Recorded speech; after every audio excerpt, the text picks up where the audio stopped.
Before I jump into that, I think I have got a Dr. Khumalo story, right? Okay. As a young lady, I used to tell people the doctor was my uncle. Somebody that I've Ko never met. Rastina. Yeah, ko Rustenburg. Ke uncle ya ka, and people believed that story, that Yeah. Dr. ke uncle. And I remember there was a guy that I was in primary school with.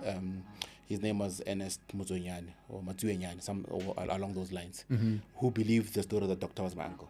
And I did not change that narrative, and I kept it.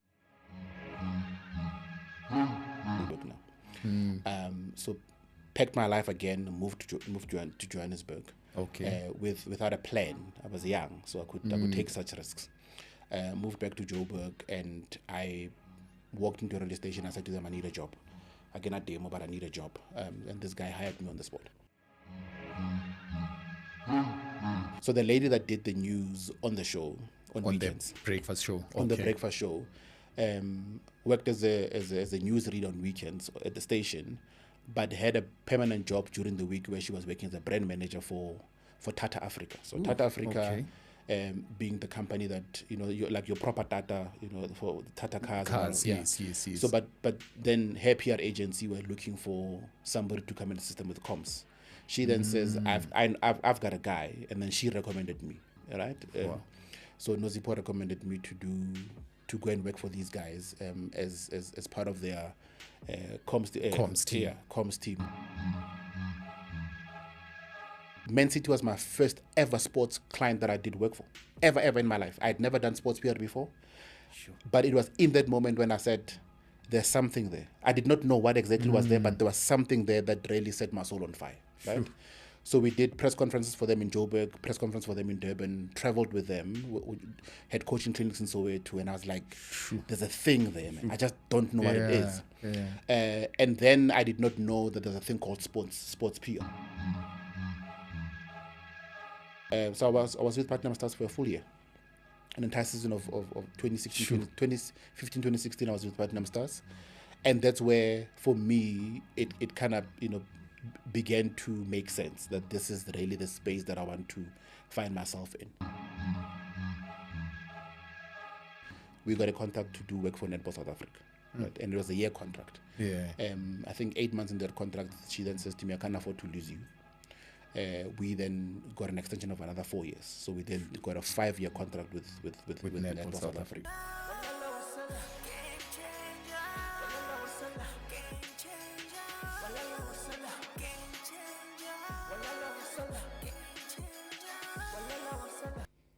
Welcome to another episode of the Game Changers Sports Podcast with me, Skhumbuzo Dlamini, the dribbling wizard, Inja Ye Game. Today we are diving into the world of communications within the sports industry. I've got with me a gentleman who is a communication specialist who shapes the narratives of clubs, athletes, organizations, and the likes. He is the founder of Kgotla PR. He is Nnusi Gazi.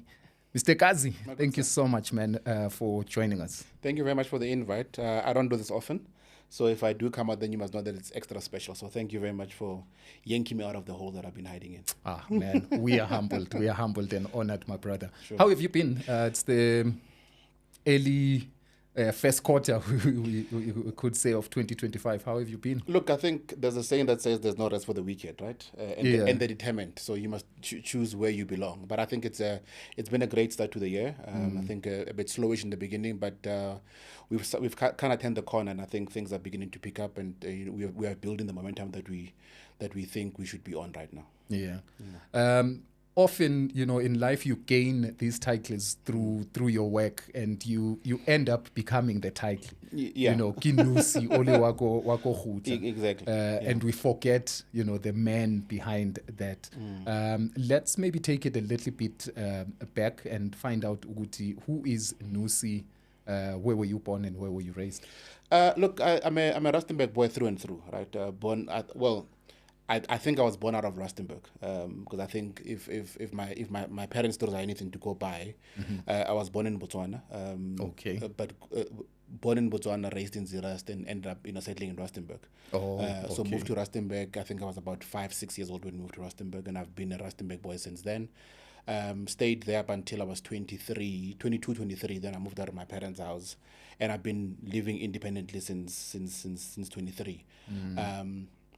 So who am I? I think I classify myself as one of the most simplest human beings under the sun. There's nothing complicated about me. A few special things about me, so I'm told. But I consider myself just a regular Joe down the street, a young man with a lot of ambitions and dreams. So that's really who I am. Yeah. With a gentleman who used to work for MultiChoice, right, within the executive department.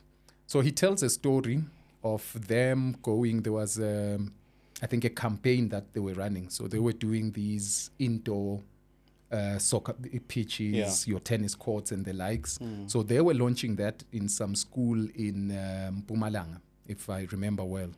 So he was taken aback by what transpired there. So he's like, this is a primary school. We get there to reveal these things. And Dr. Khumalo is a part of that contingent that is going there. And he says when the kids saw Dr. Khumalo, they went berserk. But what caught his eye there was that none of those school kids, primary school kids, have seen Doctor playing. Yeah. But they knew who he was. Yeah. And thought to me was PR, It must be good PR for someone who retired. I think I remember Doctor playing for Chiefs coming back overseas in the early 2000s. Correct. But, he retired around there very, very early in the 2000s. Must have been 2000, 2001 when Doctor ended up playing or finished playing football. Football, exactly. So, someone who was born in 2005 still knows who Dr. Khumalo is. But with that, where I'm going to is just the importance of PR in sports and where are we as South Africa when it comes to that? Look, before I jump into that, I think I have got a Dr. Khumalo story, right? Okay. As a young lady, I used to tell people the doctor was my uncle. Somebody that I've never met. Yeah, Rustenbeck. And people believed that story that Dr. Uncle. And I remember there was a guy that I was in primary school with. His name was Ernest Muzonyane or Matsuenyane, along those lines, who believed the story that doctor was my uncle. And I did not change that narrative, and I kept it. And surprisingly so, I think I'm never starstruck ever in my life. He's the one guy that when I saw him for the first time I was starstruck. So that just tells you a story about the magnitude of the man, Dr. Khumalo. To come back to your question in terms of where are we in terms of sports PR in the country, I think it varies. Depending on who you're asking, depending on who you're talking to. That conversation is completely different because I've had the privilege of working for international brand or international sports brand in PR. When I compare that to the South African market, it's like chalk and cheese.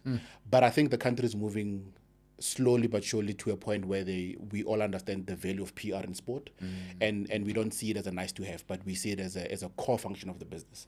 And I think this cuts across the board, even outside of sport. People will always look at comms and PR and marketing as an add-on or as a nice to have when it's actually the most hectic part of your business, because it's out of your comms department or your PR department that you then get to tell your own stories, and then people get to buy into what you're trying to achieve, and people can then be able to give money to what you're trying to achieve.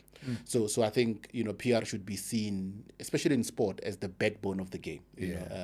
And it's good to have players, it's good to have administrators, it's good to have structures in place, but those structures will not exist or live if you then cut PR out of it, because who then gets to tell your story? And it's, you see it a lot more often where we don't see a lot of sports stories being told by sports people, because sports people did not see the need for them to invest money in somebody telling their stories.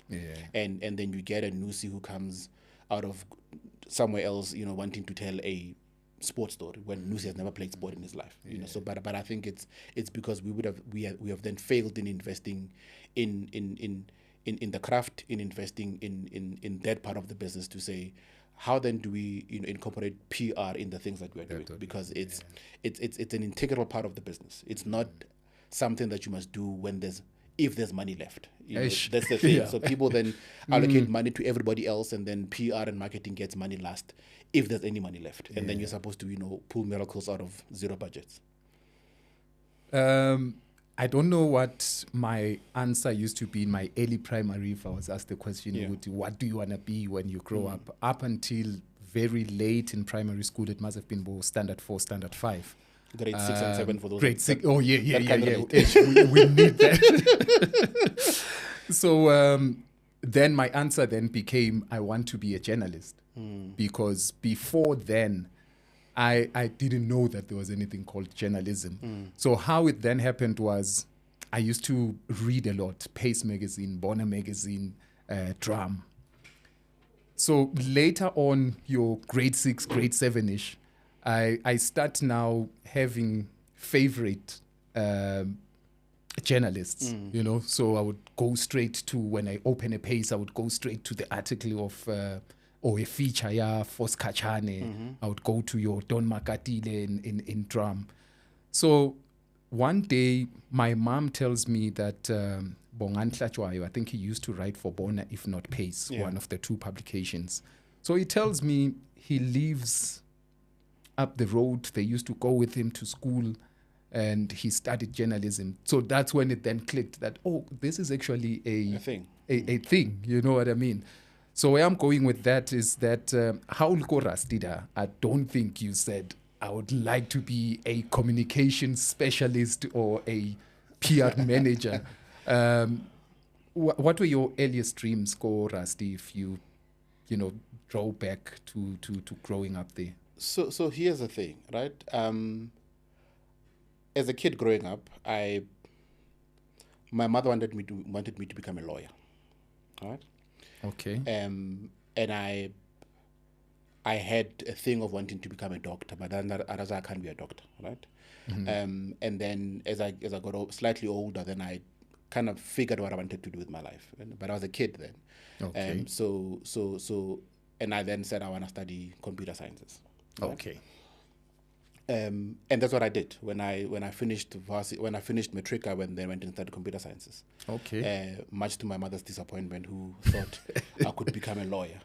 But that dream of being a lawyer never died. I think it was a seed that she planted in my head that I just never got to to work on. But I think my heart really lied in me wanting to study something within the IT space, and that's why I ended up studying computer sciences. So how I ended up in the com space is really an interesting story. So I studied computer sciences, graduated, started working at a school that I used to attend. I was there for like a year, and then I went and worked at the mines. Okay. Because but still within I think go mining. I tried a few things. So I went a bit underground just to see what's going on underground, but ultimately resurfaced and started working within the department. But I think I was there for like 2 years or so, and then I realized that I was a workaholic when my boss said to me, "I've not taken a break in 2 years. I need to go and leave." Sure. So he then says to me, "You must leave town." Mdiri said to me, "You must leave town. I don't want." So don't just take leave. Yeah. So leave town, because if you are sticking around, you probably want to come back to work. So just go somewhere far. You right? Yeah. And I get up big my belani. I'm like, okay, where am I going? Ended up deciding to go to Cape Town.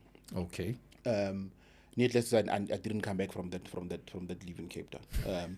So I found a job in Cape Town whilst I was on leave. Came back to Rustenburg to resign, and then moved back to. So that then I moved to Cape Town permanently, and I worked in within different industries, but ultimately settled in IT. Okay. So stayed there for 3 years, and decided I need to go back to Joburg now. So packed my life again, moved to Johannesburg. Okay. Without a plan. I was young, so I could take such risks. Moved back to Joburg, and I walked into a radio station. I said to them, "I need a job. I cannot demo, but I need a job." And this guy hired me on the spot. What? So I'm telling you a story about how I ended up in comms. Yeah. So this guy gave me a job and says, "We're looking for somebody to assist us with, we're looking for a co-host for the sports show on weekends." Okay. And do you know sport? I'm like, "Yeah, look, I tried to play soccer in my life. I played cricket as well. So I love watching sport. So I know the business of sport. So that was a thing. So the guy said, okay, Zwagala, let's do a sport show. Literally, I came on a Thursday. Sunday was my first show. And so we did sport show. I hosted a sport show with a guy called Trevor. Worked with Trevor for like a while, and then Trevor, I think he fell ill or something, but never got back to work. Then I continued with that sports show. The guy that hired me at the time was a station manager and also hosted a weekend breakfast show. Okay. Went on leave, but he had a team that he worked with, right? On the breakfast show. Okay. So he went on leave, and if I remember correctly, and I speak under correction, I think they couldn't operate the desk. The people that worked with him. Yeah. And then they asked me to come and assist them work the desk. And that was my role, to come and help with managing the desk while he's on leave. And that did not work, because I went in there, I operated the desk for the first hour of the show, and then before you knew it, we were working on the show together with the team that so you now on air. Yeah, so now I'm part of the team now, and so JB was on leave, and then it was a thing. We then started doing morning radio together on weekends with the team that was there. So the lady that did the news on the show on weekends, the breakfast show, on the breakfast show, worked as a news reader on weekends at the station, but had a permanent job during the week where she was working as a brand manager for Tata Africa. So Tata Africa, being the company that your proper Tata, for Tata cars. Yes. So but then her PR agency were looking for somebody to come and assist them with comms. She then says, I've got a guy, and then she recommended me, right? So Nozipo recommended me to go and work for these guys as part of their comms team. Yeah, comms team. And I knew nothing about PR at the time. This was 2009-10, right? Yeah. I knew nothing about PR. I knew nothing. So they took a gamble on me. She said to me, "You've got the skills. You've got what it takes to be great in that position. So I think you should go for it." I met with the CEO of the business at the time. She hired me as well, and I've never looked back. So that's how I ended up in the comm space. So we'll talk about how I ended up in sports PR, but that's my journey into comms. And how did you find it? Did you feel you are in too deep, or you thought, so this is it? No, it was not. It was not. This is it. I mean, as somebody who has never done this before, I knew nothing about press releases. I knew nothing about anything regarding PR. Yeah. And the lady that took me under her wing, Michelle, who was my CEO and my boss at the time, taught me everything that I knew. She taught me how to. As a kid, I used to write, so I wrote a lot as a kid. I read a lot, so reading and writing were not really an issue for me. Because I had a diary at home where I used to just scribble my thoughts. And the other day I came across the diary, and it's funny how you say things into existence without you knowing. Some of the things that I wrote there, are true. I think in one of my notes that I'd written that I wanted to work for Metro at some point in my life. Metro FM. Yeah. There was a point where I wrote that I went to work for Metro, and purely because the inspiration that I had back then. So I used to. So back in back in 99. Sorry, I'm jumping all over the place. In 1999, I bought myself an alarm clock, right? The one that had the radio on. Oh, yes. So I used to listen to radio from 6 o'clock in the morning until midnight every single day. And I would impersonate everybody who was on air throughout the whole day. Yeah. So the morning show was done by Just Eyes with Kutwanos Kosan, and David Mashabela was the producer. The show was called The Morning Parliament. I used to listen to that show, and I used to imitate Just Eyes every single morning when he starts the show. Yeah. When the show ended, Betha Charuma came on 9 to 12. I think then she called herself the Boogie Babe or something like that. And then 12 to 3 on Metro. I think it was either Ethel Nyembe or Tibos. I can't remember which of the two went at 12 to 3. And then 3 to 6 was Bob at the time as well. Oh, this is before the teddy bear of the airwaves. Yeah, no. So I think Mabena was at the time, but I think shortly after that, then Glenn Lewis took over. and then there was the sports center, which was done by Murio Sinyani at Old Metro, I think 6 to 7 or 6 to 8 or 6 to 9, I can't remember the time. And then T-Boss came 9 to 12 with T-Boss by Starlight. So I listened to radio a lot. So for me, it was the only thing that I knew. So when YFM came up and everybody moved towards YFM, I was still studying at Metro.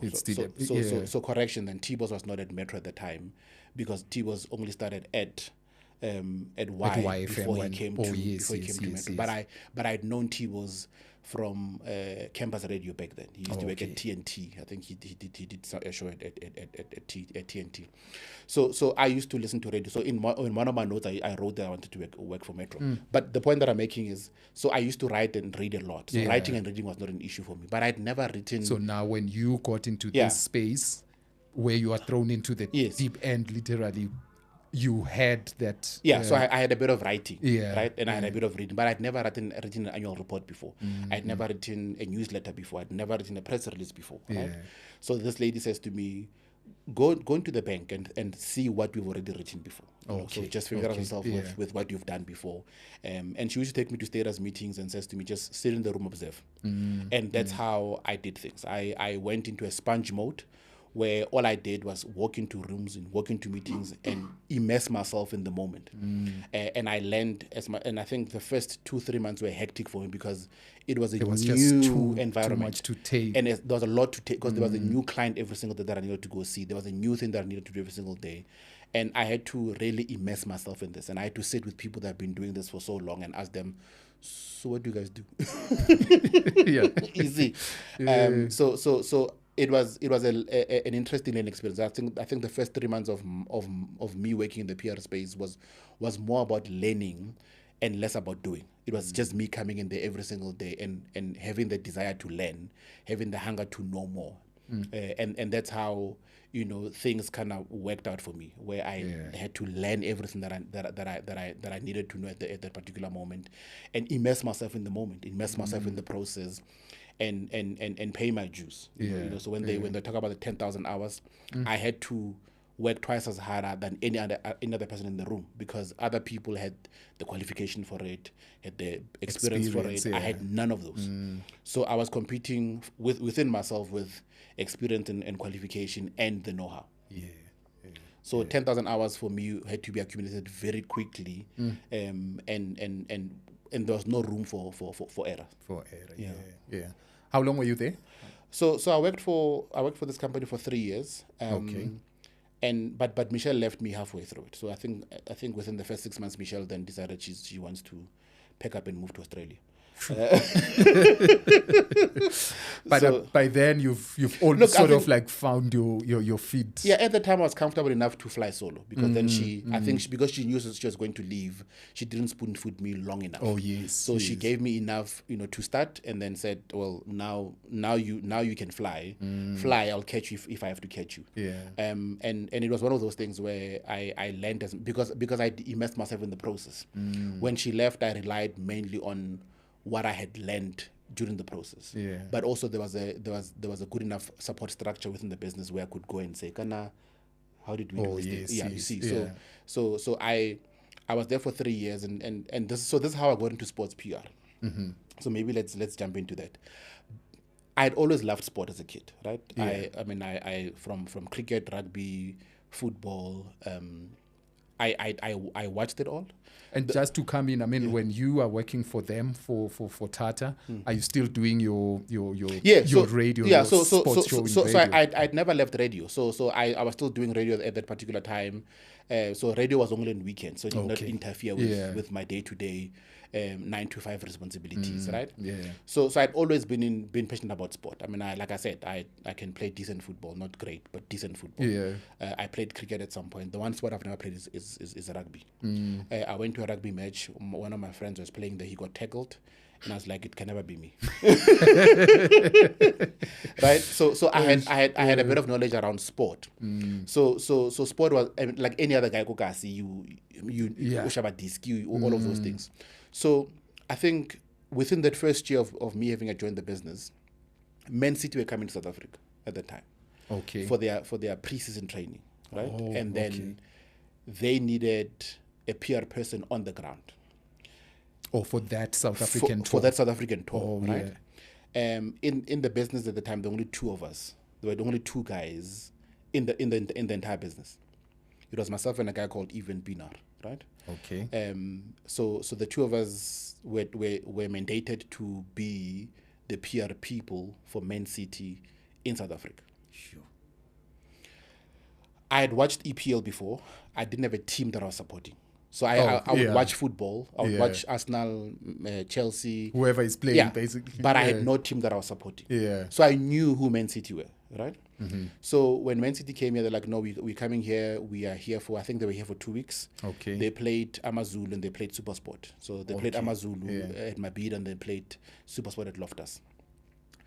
And at the time, I remember Manuel Pellegrino was the head coach, Vincent Kompany was the captain. Oh, yeah, I It was remember during that team. era. Right? So, and that's how I ended up supporting Man City. So for those that did not know, I support Man City. And it's purely because of then I was like, okay, now I found a team that I can support in England. So Man City was my first ever sports client that I did work for. Ever in my life. I had never done sports PR before. Sure. But it was in that moment when I said, there's something there. I did not know what exactly was there, but there was something there that really set my soul on fire. Right? Sure. So we did press conferences for them in Joburg, press conference for them in Durban, traveled with them, had coaching clinics in Soweto, and I was like, there's a thing there, man. I just don't know what it is. And then I did not know that there's a thing called sports PR. I mean, I'd sat in meetings with their guys in England, just before they could come here. We had a plan of how we wanted to do this thing. And myself and Ivan then became the contact people here, to generate content here and then give it to the guys that were sitting in Manchester, for them to disseminate across the globe. And for me, I was like, man, I don't know, but there was a thing there. Sure. Shortly after that, so they came here, they played Amazulu, they played Supersport. Then they left, right? I think they went to the UAE afterwards. Okay. But my job with them was done. And I think shortly after that, then we did work for the International Cricket Council. So they also had a trophy tour. Well, they call it Africa Trophy Tour, but they literally went to 3 countries. We were here, we went to Zim, and I think we went to Kenya as well. Just traveling with the trophy. Because there was a World Cup, I think that year or the following year, World Cup the Cricket World Cup was around the corner. And then I knew that there's a space for me in that arena. I just did not know there's a thing called sports PR. But I loved working with sports brand. Yeah. I loved working with clubs. I loved working with anything to do with sport, right?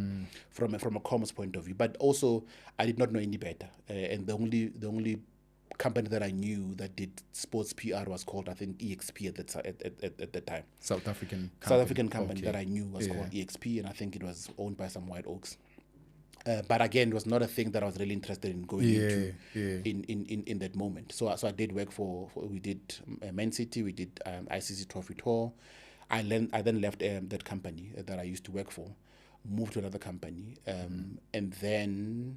So just to come in, so now these would have been your 2 sports clients while working for that company. So, and for me, there was the perfect springboard, right? Because then I could say to you, I've done work for Man City. How many people can say that I could in say South Africa? I've done work for the International Cricket Council. I could easily say that, right? And that would open doors for me. So I left the company that I worked for, worked for another agency, and when I walked in there, they had Nedbank as a client. Okay. And I was brought in to look after Nedbank Sport, which is Nedbank Golf Challenge. The Nedbank Cup then was still fairly new, right? I think Nedbank Cup was in its 2nd year at the time when I joined the business. So I then focused on sports, on the Nedbank Sport portfolio. So did the Nedbank Golf Challenge, did the Nedbank Cup, and I kind of enjoyed it. I said to myself, this is what I want to do. Now I found my niche, right? But I did not know any people that looked like me that did what I did. Sure. So let me qualify that statement. I had never seen any black person coming out and saying, I'm a sports PR agent. Ever. Sure. Right? This is what we talking about? This is 2013, 2014. Sure. Yeah. So I did not know anyone that said to me, I do this thing, right? So worked for that business. We did the Netball Cup Challenge, did the Netball Cup, and then 2 years later I left, joined another agency. Then again there was an opportunity for me to go do COSAFA because COSAFA had approached one of their clients to sponsor them. Oh, okay. I was the only guy that had covered sport before. I then said, I volunteered to do this thing. I said to them, I volunteered to be account manager on this thing. I'll do it. For COSAFA. For COSAFA. Yeah. I'll do it for you. Coincidentally, I had met a guy in an unfortunate situation a few months earlier on. So some guy drove into me at a robot. Right? Yeah. And this guy, but he was a decent chap. So this guy came in and says to me, listen, I'm sorry. I was in a bad space. I'll fix your car. I was at fault. Yeah. You never get that. People never come out and say, No, I was wrong. No. Yeah. So this guy took my car, had my car fixed. We then, so a few months later, then we were at a COSAFA meeting discussing, sponsorships and whatnot. Okay. Stuff was signed between the client and COSAFA. Okay. So now we go on preparation mode. Now tournament is happening in Rustenburg, Komuruleng, so we now need to prep. It's the COSAFA Cup. COSAFA under 20. Oh, okay. So I walk into the room. Here I bump into the guy that drove into me. You. Yeah. And I said to him, okay, so who are you? Right? So the guy that what are you doing here? Yeah. Who are you? What are you doing here? And the guy that I'm talking about is Jabulan Mbanjani. So if you know Jabulan Mbanjani works for Kaizer Chiefs currently. He used to own a company called J Media. Okay. Right? So Jabu then says to me, no, I've been brought in to come and assist with COSAFA, yada, yada, yada, yada. I'm like, okay, that's interesting. So I then explain why I was there. We're like, listen, it's cool. We've got this. We said to the client, don't worry, we've got this. Yeah. And I said to Jabu, I want to go into this space. He then says to me, that's fine. This is your platform. Yeah. He then says to me, I'm here as support. Let me know what you need. Right? And then we went and we did COSAFA. I think we did a great job at COSAFA. When I got back, he then says to me, I think you are ready now to fly higher. Right? So out of his own free will, with no expectations, Jabu then started making calls on my behalf. Wow. This is now 2016, right? Start saying, so tell me who you want to work for in the PSL. What? I'll make it happen for you. I then said to him, listen, I don't know, I can't work for Kaizer Chiefs because you were there. Yeah. I don't want to work for Orlando Pirates because I think they're already established. I want a project. I want a place where I can go and add value. And be part of the building process. Something, yeah. Therefore, I think for me, the lowest hanging fruit was Platinum Stars. I said to him, Platinum Stars is the lowest hanging fruit. He then says to me, okay, no problem. Takes out his phone, calls the then GM of Platinum Stars, Senzo Mazingiza, who is now Senzo Mbata, and says, I've got a lighty here who is hungry for opportunity. I thought I must just sensitize you. Okay. I'm going to give him your number. He must do the work. Okay. Sharp. We met. So you call up. So I then call Senzo. Senzo, So Senzo, this is who I am. He then sends me an email. I pop in my mail. I think 3 weeks went by. He then says to me one day, come to my office. I drive to Rustenburg. I meet up with Senzo. He had a whiteboard. So on that whiteboard, he was talking about we are playing CAF, we are playing the PSL. Within PSL, we're playing MTN 8, we're playing Telkom Challenge, we're playing Netball Cup. So don't worry about cup tournaments. Worry about the PSL games. So I want you to tell me what you can do for us for the PSL matches. He then says to me, while you're thinking about it, come with me. He then calls a staff meeting. He and I had never spoken about money or anything or contracts. He then says to me, look at this thing, tell me what you can do for this thing. While you're thinking about it, let's go downstairs. We then go to a boardroom, introduce the entire staff, and says, this guy is coming to join us. And I'm like, when did we agree on this? Anyway, I'm here. Right? And this was on a Tuesday. They're playing Wednesday and Saturday. So obviously Wednesday I can't do anything. So I was like, okay, I'll observe. Right? So I was with Platinum Stars for a full year.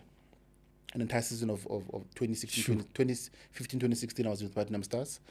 And that's where, for me, it kind of, began to make sense, that this is really the space that I want to find myself in. And I then created a niche for myself and said, I don't want anything else. I want to do sports PR. Sports PR, yeah. Because now I've seen someone who looks like me in Jabulani Mbanja. Oh, yes. Now yes. I've seen myself. There's two of us that I know of. And I think now we can begin to build and create a pool of people that look like us that can do the work.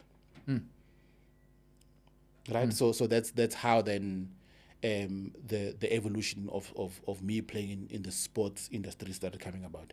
And then obviously I did some other work, for Telkom. I did a bit of work for the other sponsors as well, within the sport. Yeah. So Platinum Stars got defunct, as we all know. So they got sold. They changed their name. They moved to Cape Town. I think they were called Cape Umoya. Cape Umoya, Yeah, yes. and then I think the following year they sold their status to Venda Academy. I think that's what they're called now. But so again, I could walk into a room and say I've done work for Man City, I've done work for ICC, I've done work for Platinum Stars. Yeah. Now, I want us to just delve into Platinum Stars a little bit because I come from that era, yadi PRO. Yeah. Both the lakes, Alex Chakwane, Louis Chakwane, I think those were the two giants. They were the benchmark. Yeah. Yes. Now, from their era, obviously you were not there as a role player during their era, but I'm sure you've observed them as someone what would you say had been the shift in terms of football PR specifically, not just sports PR, in the country, and their era? Look, also I think because I love being in the background. Me, I operate submarine vibes. If no one knows who I am, I'm the happiest person in the world, right? But having grown up in an era where Alex Chakwane and Louis Chakwane were the almost like the ambassadors. They were the ambassadors of what PRO should do. Patko Mafani came along shortly after that as well. Oh yes, and that almost like became the benchmark of this is what these guys are supposed to be doing.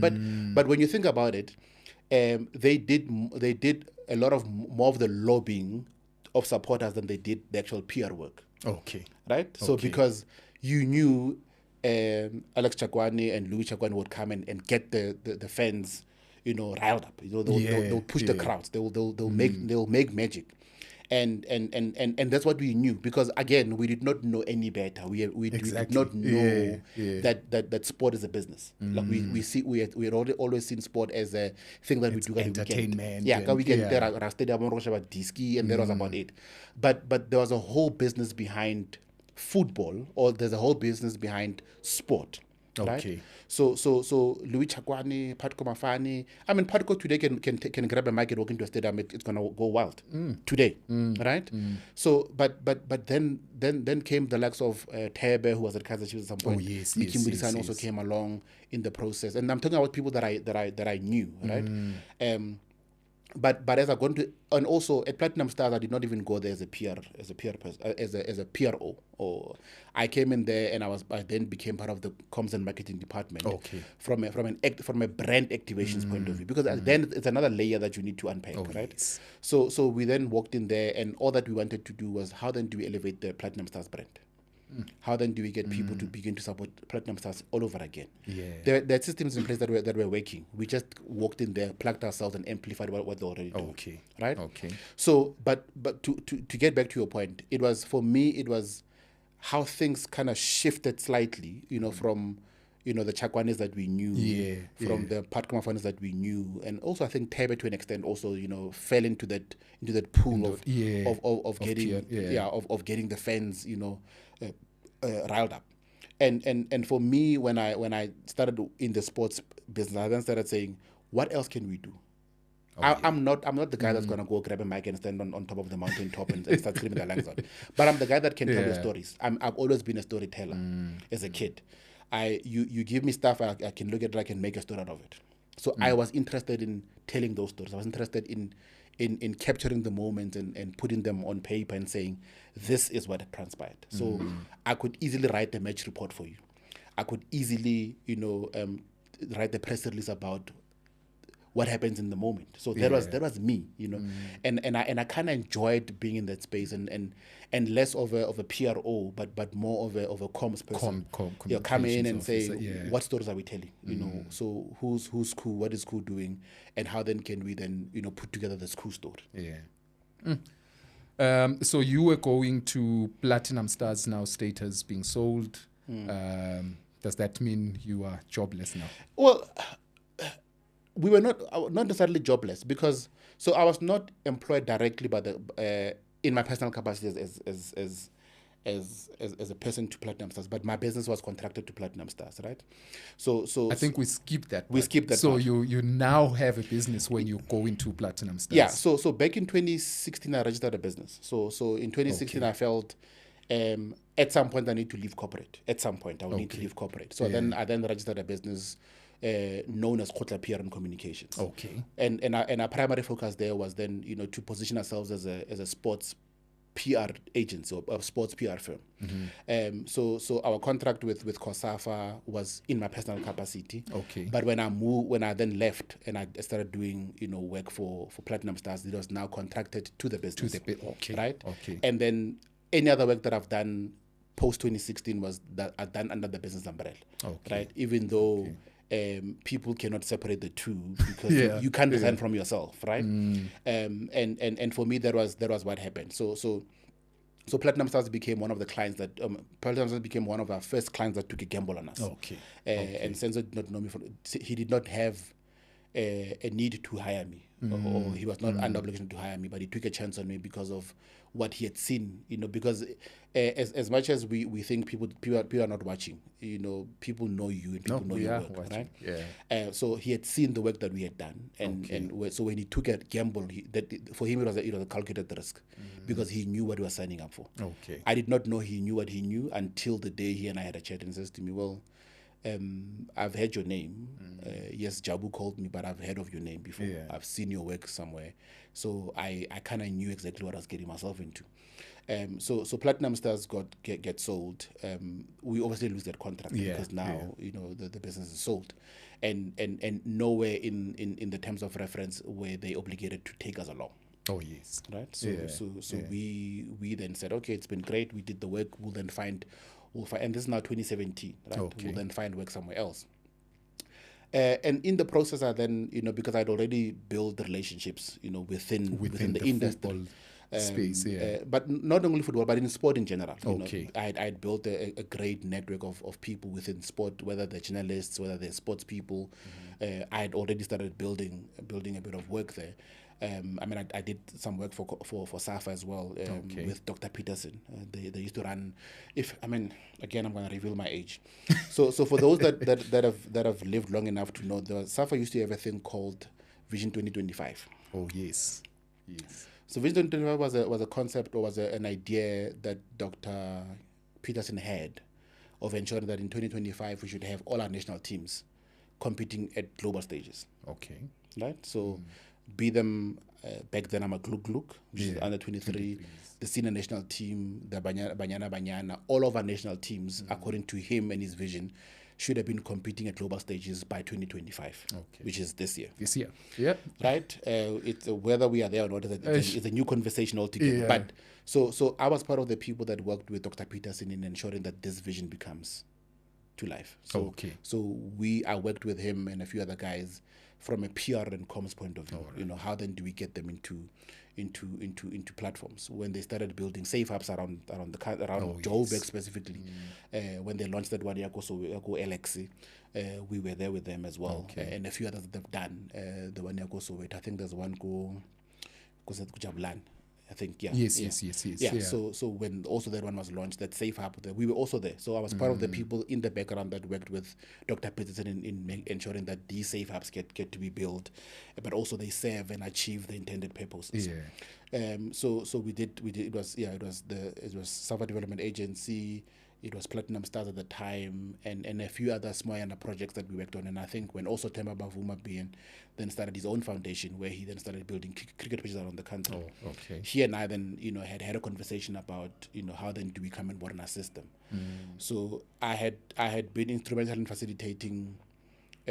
So when PPC, the cement company, got the naming rights to Newland Stadium in Cape Town. Oh, yes. So as part of the people that were in the mix. Then, so Themba then became the first player, forget color, he became the first player to score 100 runs. Oh, yes. I remember that Newlands. milestone, Yes. Yeah. So the question was, what are we going to do for him as a way of saying congratulations on your achievement, on this milestone? So I tracked him down for client. We then had a meeting with him, and then he then says, I don't want anything, just help me build cricketers around the country. Oh, awesome. And he and I then had our own separate conversation outside of that to say, I need you as part of my team, to help me make this thing a reality. So I'd already started building those little networks outside of that. So when I left corporate in 2017, 2018, it was not all lost. Then I had places and people that I could reach out to, and it's funny how a lot of business and a lot of work came out of that. Because then I started doing. Then I went into talent management space as well, where I used to manage talent, or still do. And purely, and this came from the work that we had done within the sports. The sports sector. Yeah. So now with Kgotla, right?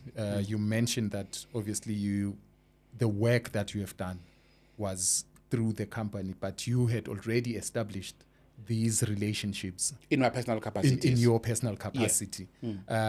What has been the highlights of Kgotla as a business and as a company? Because like you were saying earlier, Uguti, sometimes people don't know how to separate Nnusi from the business, when you do work. At what point did you think Uguti Kgotla is gonna work or Kgotla is working? So I've always been I consider myself risk averse, right? Okay. But I've always taken a lot of gambles. for somebody who's risk averse, I've always taken a lot of risks, right? So when I left my job in 2017, 2018 to go into business full time, I did not know when we were gonna make it. What I knew is that failing was not an option. Okay. Right? So I then invested a lot of my time and energies and resources in ensuring that I build a business that will get to succeed, right? So then started a business, and I literally started knocking on doors. So if I had your contact detail at some point, I would remind you, hey, it's cool. And I zigzagged the country and looking for work. And I remember I had been wanting to do work for Netball, the Federation, Netball South Africa, for I think since 2017, 2018. I'd been wanting to do work for them for that long. I had reached out to the previous president, and she had said to me, I don't need your services. So I said, okay, that's fine. So when the new president came on board, I was like, I'm going to call this woman. But for me, timing was everything. So because I could not call her as soon as she started. Because then a lot was happening. I then decided to kick the can down the road and says, I'm going to stall a bit and I'm going to get hold of her. So this is now I think she assumed office 2017, if not 2018. I can't remember. But I think a few months after that, I reached out to her. What was it about Netball South Africa that was attractive to you or to your business? So for me, it was, I think what really pained me back then was the fact that we have a national federation that has got a national team that no one knows anything about. I had never... I had not seen netball on TV at the time. I had not seen... And I said, man... there's a lot that we can do there as a business, right? And again, it goes back to what I said initially about don't give me established brands, don't give me Chiefs, don't give me Pirates. So give me a place where I can go and be part of the building process. And I'd heard the president speaking about how she wanted to take netball back to the people and how she wanted to make netball fashionable. And I said, those are the kind of stuff that I want to hear, because then it enables me and allows me the chance to go and do the work, right? So I reached out to her in 2018. She then says to me, I'll come back to you. Okay. She disappeared, like most people do. Yeah. And then one evening, I get a text from her that says, I've got a gap. I can see you tomorrow, go Polokwane. Okay. I'm in Midrand. I'm like, sure. Yeah. I said, that's fine. What time? Yeah. It's to me 9 o'clock. I'm like, sure, 9 o'clock it is. I drove to Polokwane. I woke up in the morning, took a shower. I remember I drove to Polokwane, and my presentation was on a stick.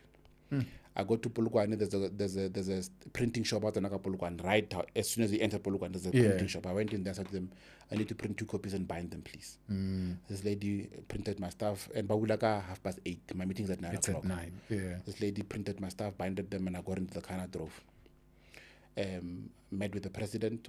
Fortunately for me, when I got there, she was busy. So I was like, okay. Yeah. I So it gives you time to breathe. Yeah, I can catch my breath. Right? Eventually, Yeah. she then saw me, and I remember when I was cool, I drove 3 hours for a 32-minute long meeting. We sat in this meeting. I then said, here's my presentation. This is who I am. Right? Yeah. First one was, this is who I am. This is what I do. Here's my presentation for you. She looked at this thing. She said, give me a pen. I gave her a pen. She said, I don't need this. I don't need this. I need this. I need this. Okay. Right? Yeah. So she then says to me, people come here and people sell me dreams about what they can do and what they can't do. And I'm getting tired of those kind of conversations. Right? Yeah. So that we can then check whether you are who you say you are, and if what you can do is actually true. I'm going to give you a test. Okay. She then says to me, I'm leaving today. I'm going to Singapore. When I come back, there's a tournament that we are doing. If you can secure 2 radio interviews for me and 2 radio and 2 TV interviews for me, and regarding this tournament, then I'll know that you are legit. She then says to me, I gave her my diary. She then wrote her personal number. She says to me, here's my personal number. Yeah. Once you've secured those interviews, drop me a text on this number. Okay. Then I know that you're legit. She says to me, I'm going to Joburg. And I'm like, what? Like, yeah, I'm going to Joburg. And I'm like, we could have met there. Why couldn't we? She then says to me, no. Again, people sell me dreams, and they want me to meet them at their convenience. Yeah. So I took you out of your comfort zone. So I zone. wanted to see whether you are prepared to do the work and come to me. Now you've proven that you've come to me, right? Yeah. Now let's talk about, let's see the actual work. I then said to her, okay, it's cool. Safe trip. She got back. I said to her, you're not going home. She landed. I said to her, you're not going home because you are booked and busy for the whole week. Sure. Right? This is 2018. 2019, we got a contract to do work for Netball South Africa. Right? And it was a year contract. Yeah. I think 8 months in that contract, she then says to me, I can't afford to lose you. We then got an extension of another 4 years. So we then got a 5-year contract with Netball South Africa. And our role was just really to assist with doing comms and PR for them as a sports organization or as a sports federation. So that became, for me, the biggest highlight of us as a business, because we then were able to walk into a space and we were then able to do the unthinkable. We were then able to achieve what no one else has been able to achieve. Look, I'm not the guy to stand here and tell you stories about how great I am, but I can sit here and tell you that we did great work for Netball. And if anyone wants to challenge that, it's fine. Let numbers speak for themselves. Exactly. We walked into a space and we changed the narrative of Netball from a commerce point of view. And Netball has not looked the same since we walked in there. And my desire and my prayer has always been that ours is to come in, lay the foundation, and move the needle. And then leave the room and let the next person take that needle from where we left it and push it somewhere else. So doing work for Netball has been one of our greatest successes and achievements. But for me, it was how rich I am leaving the sport, because I then leave the sport in a better space. I leave the industry a bit richer, with a bit of information, and I also leave the space a better human being, because then I've been able to understand that we can give birth to something and we can make it great. We'll be wrapping up shortly. Managing talent. You manage talent as well. Social media can make or break you. How challenging is it managing talent versus managing an organization or a club? The principles are the same, right? So ultimately, you then need to you need to remain true to who you are and what you're all about. Understand the why you exist. Understand the why you are in that space. Understand the why you are there. And once that is very clear, it then becomes easier for you to then start building foundations and building principles and building pillars around that, right? So mine is always my first question with any client is, what does success look like to you? Okay. So tell me, for you to say I'm successful, this is what I want to see. Yeah. Then you and I can then work backwards and figure out the how to get there. You and I will then fight about the how to get there, but we'll never fight about the vision. The vision is what success looks like to you. And I'm always clear about that one. I need to know from you, what does success look like? We then define that and we agree on what that is. And then you and I will then debate and fight about how to get there. Right? And that for me has always been the most important thing. But also just maybe as a parting shot, because I know we right at the end of this conversation. Yeah. I've always said, and this is what I'm gonna say to anybody else, that for me being in this space, it was never about fame, right? I did not want to be known. Yeah. I'm not interested in people knowing who I am. I'm interested in people knowing what I do, right? So I'm not doing this thing for fame. So if you want to walk into this space and you want to do this thing for fame, then you're in the wrong field. Yeah. And I'm saying this because, and I look at, and again, this is not me trying to criticize anybody. I look at media officers and comms managers for sports brand, for sports organizations, for federations, and most, if not all of them, want to be at the center of the show. Ish. They want to be at the center of the stage when they're supposed to be somewhere else but the center of the stage. No one can say I've taken center stage at Netball. Or for any other brand that I've worked for. That you've worked for, I was never at the center of Platinum Stars. I was never at the center of COSAF. I was never at the center of Man City or any other platform that I've always been comfortable and happy to work in the background, because that's where the magic happens, right?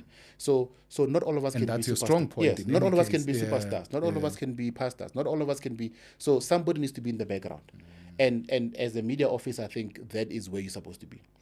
Be comfortable being in the background and leading the orchestra. You must turn your back to the crowd and lead the orchestra. We'll be wrapping up shortly. In your story, Nnusi, what I've picked up, there's always been people that have given you a shot. Yeah.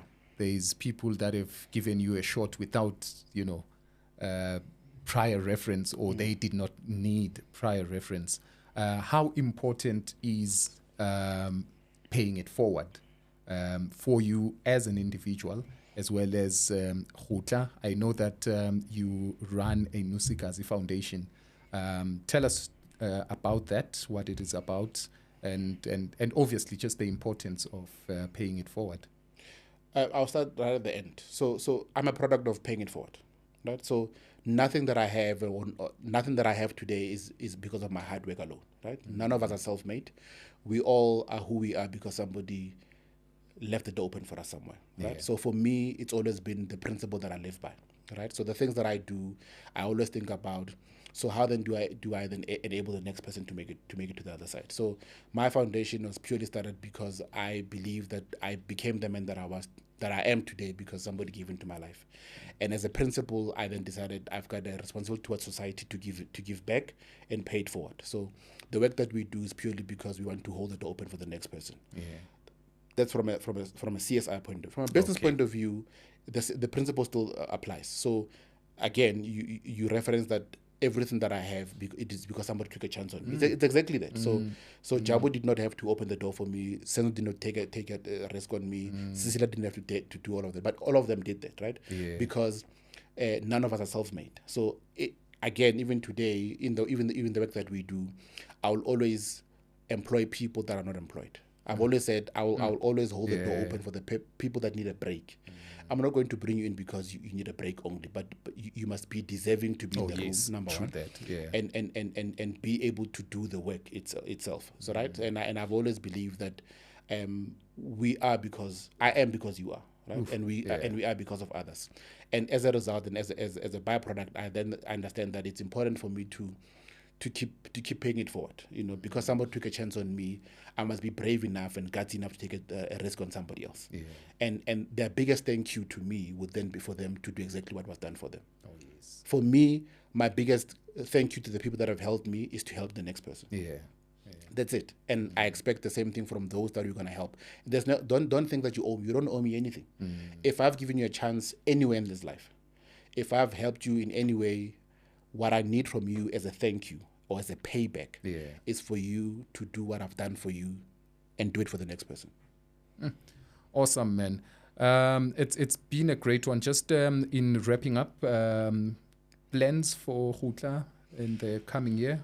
I think our biggest that we need to be on the lookout for, or are there maybe stuff that can't be revealed at the moment? I think some stuff is happening, but some of the stuff I can't reveal right now. But I think in the next few weeks or days, we'll begin to make announcements. But I think, and this is from a sports point of view, but also I think ours is to make sure that we continue doing great work. I want to walk into a room and be able to deliver great work. And I don't want people clapping hands for me and saying Nnusi has done. No, it's about what the business has been able to do. It's about what the team and the collective has been able to do. I happen to be the guy that just talks a lot and carries the vision, but I think I'm as strong as the people that I work with. No, we'll definitely be on the lookout. I'm honored, my brother. Thank you so much for honoring the invite.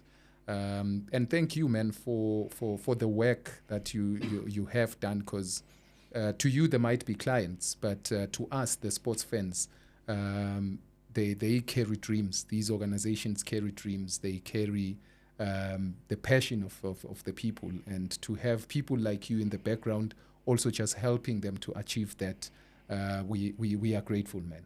And I'm talking as a sports fan here.